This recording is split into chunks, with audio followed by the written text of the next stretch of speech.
এটি তিব্বতের এমনই এক রহস্যময় পর্বত যার চূড়া আজ পর্যন্ত স্পর্শ করতে পারেনি কোনো মানুষ।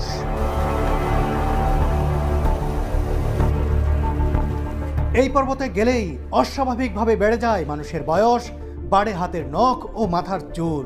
এই পর্বত থেকেই রাতের বেলায় ভেসে আসে অদ্ভুত শব্দ। এখানেই নাকি দেখা মেলে ভিন গ্রহের এলিয়েনের।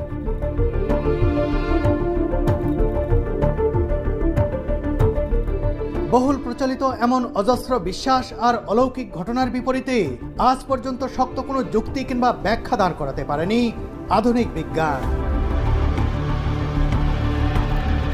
তিব্বতের দুর্গম অঞ্চলে অবস্থিত এই প্রাচীন পর্বতকে বলা হয় শিবের বাড়ি।